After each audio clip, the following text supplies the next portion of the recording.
I'm Takashi Amakawa. I'm just an average guy, of the type you'd find anywhere. My hobby is drawing pictures. Ever since I was young, as long as I had some paper and a pencil, I could draw for hours on end. Thanks to that, I was good at drawing, but I sucked at sports and my grades were average. I'm not that good looking either. Even now, I think it was a miracle I was able to get married in spite of that. What's more, Karen, my wife, is absolutely beautiful. How was I able to marry such a beautiful woman, you ask? Because we were childhood friends. My family moved away eventually, so our family homes are far apart now.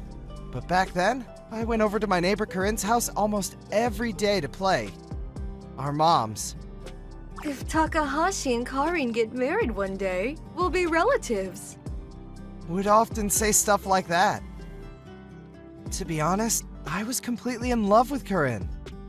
But I knew that I was plain and boring. I thought as a child I'd never be able to marry a beautiful girl like her. But when we were in high school, her dad. I'll only have my girl marry someone honest. I think Takashi's perfect. Started saying things like that. And the prospect of marrying her began to seem a little more real. Then Corinne too. Well, if my papa says so. Started showing an interest. So taking her at her word, I decided it was time. It's make or break. And with that, I confessed my feelings to her. Unbelievably, she said yes. I thought, this must be what it feels like to be in heaven. After that, we continued dating, and we really didn't have any problems. There was just one time we had something resembling a fight. There I was drawing pictures, my longtime hobby from back when I was a kid, when she casually said, Huh? Isn't drawing pictures for kids? A high schooler shouldn't be drawing pictures. It's so nerdy. Ever since then, I decided not to mention my drawing in front of Corinne. A few years later, I got my first job and popped the question. I know you only got eyes for me, so okay. And that's how we got married. Our married life was so happy. Corinne became a housewife. And not only would she lavish me with home-cooked meals every day, but she did all the housework and ironed my clothes perfectly. On days off, I'd help out with the housework or take her on vacation. And I always did my best to let her know I loved her. But our happiness only lasted a year. My period came again.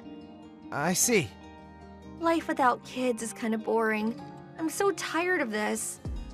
After Corinne said that, she gradually started staying with her family more and more. At the worst times, she'd be there for days on end without returning. Corinne, will you please come back home soon? I'm lonely on my own. Oh, please give it a rest. I'm doing my thing, and you should do yours, Takashi. I went to her parents' house countless times, but every time my father-in-law... No man who upsets my daughter is welcome here. Go home! would say something like that and turn me away. In the few occasions she did come back, I'd give her massages or cook her meals, seeing to her needs in whatever way I could, in the hope that she wouldn't leave again. I just wanted to see that cute smile of hers at home like before. But... You're so mediocre, Takashi. I'm bored whenever we're together. If I knew it turned out like this, I would have fooled around with way more guys before getting married. With that, she went back to her parents' house. Even after that, the days and months went by with the void being unfulfilled. Would she really have been satisfied if we had kids? Karen continued to come and go between ours and her parents' house. I went there over and over again to try and win her back, but was turned away at the door without fail. Having nothing to do at home, I started up my old hobby again, drawing. I refrained from doing it ever since Corinne said she didn't like it because it was nerdy. But things are so convenient these days, you can draw pictures with nothing but a computer. While Corinne was away, I turned in my computer and used my pen to distract myself from the loneliness. I was drawing pictures on that day too, but... What are you doing? Huh? Oh, Corinne! Welcome home. Sorry, I was so focused, I didn't notice you. I made social media accounts to publicize my pictures. And I'd been working super hard to upload new work since my follower count had increased. Oh, I'm just drawing pictures. I thought you were looking at dirty websites. I don't do that sort of thing. Anyway, you must be hungry, right? I'm about to rustle up some dinner. Hey, didn't I tell you before not to do nerdy things? To think you've been doing it in secret behind my back. Disgusting. Sorry. What the heck is this? A toy? It's a doll I bought to use for reference when drawing poses. Well, whatever. Hurry up and make my dinner. That was the end of it, and I was relieved. For a little while. But that night, when I went back to my room...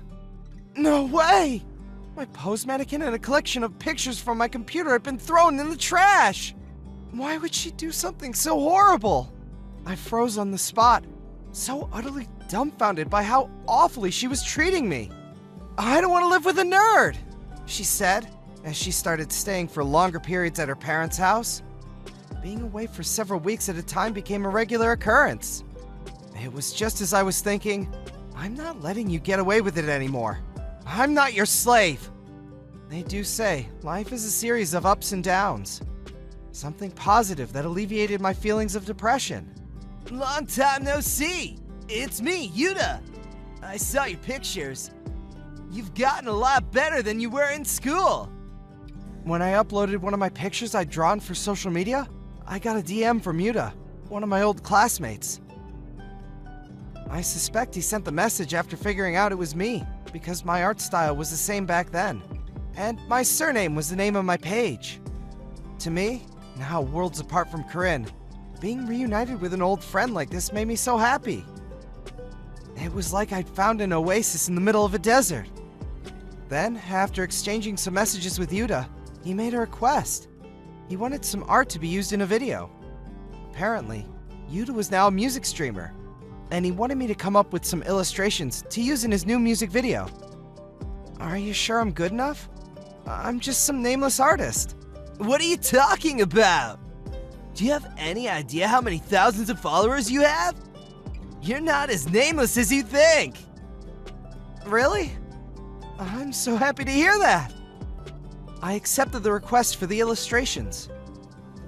By then, Corinne was hardly visiting the house at all anymore, and I was able to draw with a complete peace of mind, without worrying if she might see me.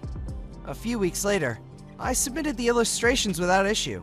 I started receiving thanks from people who watched the video. Yuta's friends. I want you to draw for me too! Won't you come up with some art for my lyrics? They started approaching me with messages like this, and I felt as though I was on the verge of breaking free from my melancholy-filled days. Then, one day, after suddenly turning up at the house, Corinne said, "Come in here for a minute," beckoning me over to the living room with a stern expression. I want to speak to you. What? I want a divorce. Huh? Corinne continued arrogantly with a frightening look on her face. If you can't give me children, I'm done. But, how can I when you're almost never home? I went to see a gynecologist and there's nothing wrong with me. So it's your fault we can't have kids. I've decided to marry a young businessman Papa found for me. So we're getting a divorce. Don't you dare say no. I was lost for words. I broke out in a cold sweat and my body began to tremble. I had no idea she'd ask for a divorce. But after thinking for a moment, once my mind had calmed down, I said, I see. Okay. I guess it can't be helped. In an absent-minded tone, and left the living room. Why, you ask? Well, thinking about it with a cool head, this situation could only be good for me. I went back to my room and grinned to myself in silence. I'm free! I no longer had to draw my pictures while worrying about whether Corinne might see me. I could devote myself to drawing to my heart's content. After that, me and Corinne got a divorce. Since it was what we both wanted, the procedures went smoothly from the get-go. and we got it over with without any real problems at all. It was a mistake to have my daughter marry a spermless good-for-nothing like you. Her dad got one last spiteful comment in, though. That was fine, though. I didn't care anymore, because I broke off all contact with her. After the divorce was finalized, I sold the house me and Corinne had been living in together, and moved to a certain somewhere else. A beautiful detached house by the sea. When I told my parents about the reason for the divorce and my aspirations for the future, they decided to give me their holiday time. Kind of like getting part of my inheritance while they were still around. With that, I put some things I'd been planning on for a long time into action. About a year later, one day, I got a frantic call from Corinne. I'm so sorry. I want to apologize for everything I've done. Can we get married again? Where did this come from all of a sudden? Were you getting married to that businessman your dad found? He was a con artist. He wasn't a businessman after all. He took my money and I'm really struggling now. Really? Damn, sucks to be you, huh? Anyways, I'm really enjoying my carefree bachelor lifestyle, so would you mind not calling me again? Wait, don't hang up. I'm so sorry. You're rich now, right? Please, can I have just a little... The answer is no. Bye. After that, I quit the company and went independent as an illustrator.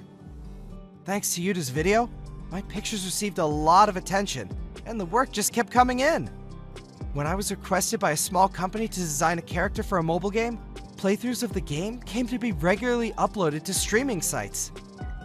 And thanks to that, I became well known as a character designer, and started earning enough money to be able to cover all my living costs. It just so happens, I was already receiving offers from companies before Corinne broke up with me. And I was lost for ideas as to how to raise the issue of quitting my job and earning a living through my art alone. With Corinne having the personality she did, and my father-in-law being how he was, I was certain they'd be against it. Her asking for a divorce out of the blue like that saved me a lot of trouble. Later on, Corinne found out I inherited my parents' property, the holiday time, and believe it or not, tracked me down there and launched a surprise attack. Please, can we start over? I want to live in this amazing house. You're a stranger to me now. Stop following me. Don't say that. I know what my dad did was horrible, and I feel awful about it. You're annoying. I just made a call to the security company, so if you're not careful, you'll end up being reported to the police and arrested. Ah, you're horrible. As expected, Corinne thought twice when I mentioned getting the police involved. The surprise attack stopped after that. I heard that after she realized me and her were never going to get back together, she attended several interviews to discuss the prospect of getting married to a number of young, rich men. The men she got tangled up with turned out to be suspicious every time, and she kept getting her money stolen. She eventually sold her house and disappeared somewhere. If she hadn't told me she was bored and belittled me, who knows, maybe we'd still be enjoying a modest, ordinary lifestyle together. It's entirely her own fault, though. I'm relaxing in this house by the sea, dedicating myself to my work as a creator. I've got a good feeling about things with this girl from the game company who comes over for work meetings sometimes. But I'd hate it if things ended up like they did with Corinne again, so I'm treading carefully when it comes to romance. There was a time when I even thought my life might be over, but I truly believe now that it's important that you follow your passions with your head held high.